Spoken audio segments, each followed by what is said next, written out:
say on target. One of this generation's most anticipated games was Tom Clancy's The Division. Though it didn't exactly deliver on all of its promises at launch, it eventually turned into one of the best multiplayer experiences out there. This is due in large part to developer Red Storm Entertainment listening to the community and making adjustments to craft a title everyone can enjoy. Due to the success of the original, it's no surprise we're getting a sequel in the form of The Division 2. I got to play some of it at E3 and came away thoroughly impressed. As great as that experience was, it was just a small taste of what players can expect from the full game, which releases on March 15th. Last month, Ubisoft invited me to Red Storm Entertainment's North Carolina studio for an extensive demonstration of The Division 2's multiplayer modes. After the demo, I had a conversation with Red Storm creative director Terry Spier. We delved into the enhancements this multiplayer has over the original, its various modes, how toxic behavior is being addressed, and why The Division has such a loyal fanbase. Multiplayer was a major component of the original game. How have you made it bigger and better for The Division 2? It was a pillar from the start. When we launched the original game, we had the Dark Zone, which was super unique. We wanted to really kind of double down on that, but we missed out on the organized PvP of it. We've had the opportunity to see how fans reacted when we released some of the summer updates, 1.7, 1.8, stuff like that, in the original game.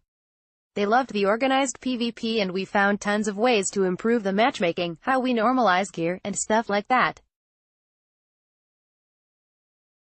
The maps, the fact they're custom built this time around, where before, they served multiple masters. The maps we built the first time had to support resistance, which was our horde-esque mode. It wasn't as perfect as we wanted. We love PvP at Red Storm, so it warmed our hearts to craft a PvP map that PvP players are really going to love. In all those ways it's bigger and better.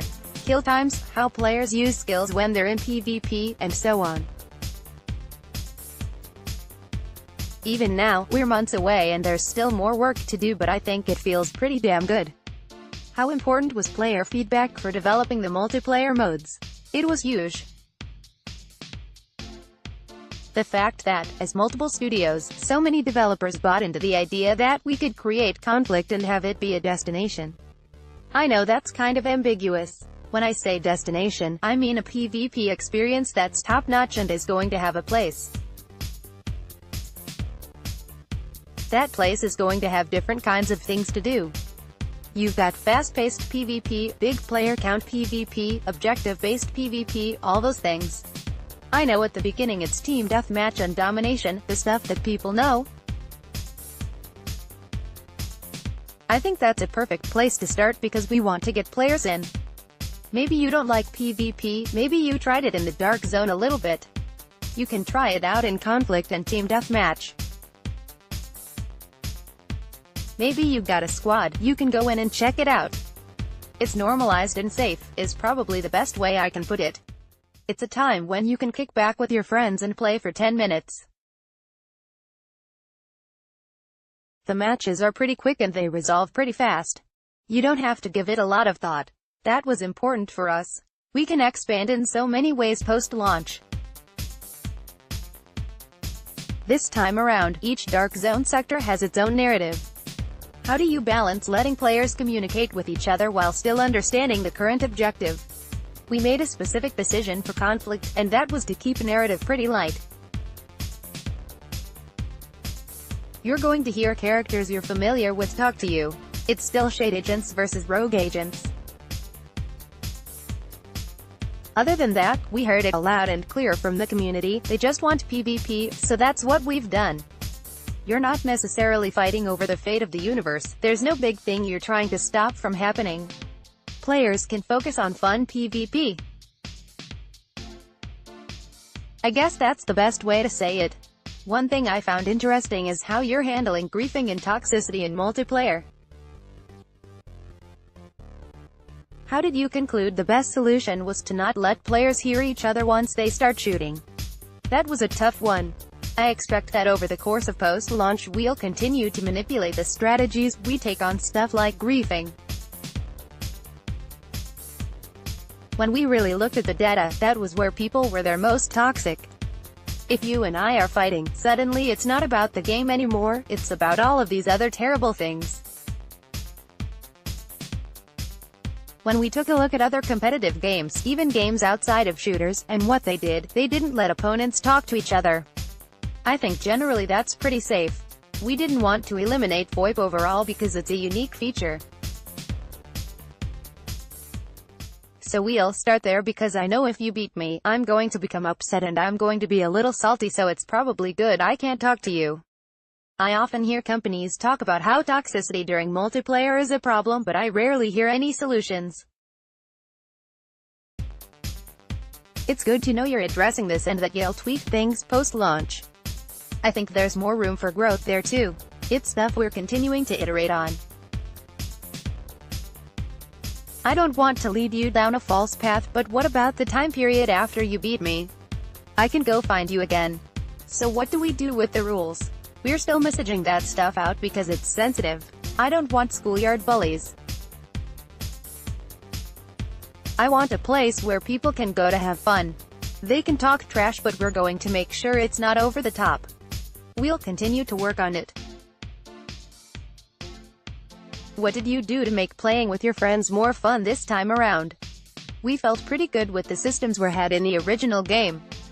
Being able to walk into the dark zone together as a group, being able to communicate with VoIP or not.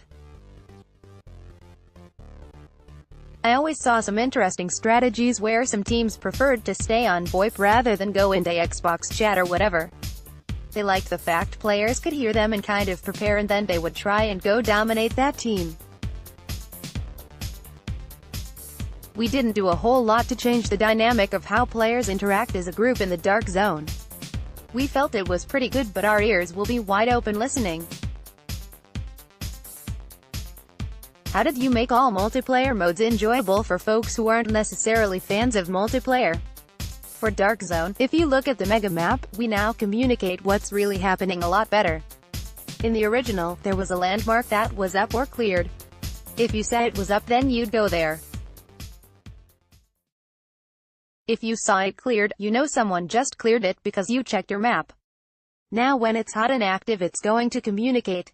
You're going to be able to know someone's there. That means solo players can take a look at the mega map and see if there's an extraction happening, that someone's engaged the dark zone supply drop, because we give you information on that. If that solo player wants to stay hidden, they know exactly where to go. So you take the communication, we still broadcast disavowed rogues and manhunts very clearly on the mega map. Then you layer in normalization. The folks who are not looking for PvP can have a lot of options to survive. Difficulty on landmarks is another big one. If you're by yourself and you're not feeling too confident, you can look at each landmark and say, there's a normal landmark, I'm going to go farm that normal landmark because I can probably handle that. You can adjust as time goes on. We provide a lot of new tools for players who maybe didn't try the dark zone before. They can go in and it can feel fair. You're not going to walk around blindly. There was a lot of that in the original Dark Zone, which was part of its charm. We've evolved it now to support a wider range of players. Conflict is organized PvP, so specifically, you're going to have to look for that experience to join up. Again, we have perfectly designed maps, normalization, you know exactly how we're normalizing your gear. There's skill-based matchmaking. The same sweaty dude won't stomp you over and over if you jump in. We're going to see exactly how you do, and we're going to put you with the right people so you'll have success. I think that's the key, to make sure people have fun. Those are the systems we've looped in to do that. Was it hard to make specialized maps for each type of mode while also utilizing the real-world landmarks of Washington, D.C.? The Dark Zone is always a challenge because that needs to be as one-to-one as possible, and we've done that.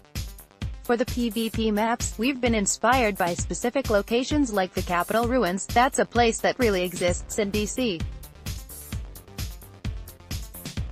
they've got old Capitol building stuff that's just in the forest. It's not one-to-one, but that's inspired by it. We had the grace to be able to go in and make it a perfect PvP map that still fits within our biomes, that still fits within DC, and still feels like you're in the Division. That was fun. One of the things I liked about the first game was that it was set in New York City. As a New Yorker, I didn't really have to look at the map. If the game told me to go to 34th and 8th, I knew where to go. If you're from Washington, D.C., can you do the same thing? Absolutely. It's a labor of love for the art staff and world team to recreate. It was not easy topping Manhattan. Manhattan was so fun to work in. That's why we picked DC, because it's another city people are really familiar with. A lot of people visit DC, and a lot of people also want to visit it. Being able to go there in the Division 2 and figure out the layout, it's been special. About endgame content, well, I feel there's more to the game after I hit the level cap other than endless grinding. That was an issue I had with the first game. Did you make the endgame more worthwhile this time? I think so. When you finish the leveling campaign, we've got a whole other way to look at the entire map when you get to that state. The entire Dark Zone is going to evolve when you hit endgame. The fact we're adding an 8-player raid post-launch, that in and of itself is going to be the measuring stick. We're going to do some crazy shit in post-launch. 8-player raids is an example. It's something we've never done before. I think every part of the game will experience that sort of post-launch growth. We've got big plans for Conflict, Dark Zone, all of that stuff. Big post-launch plans.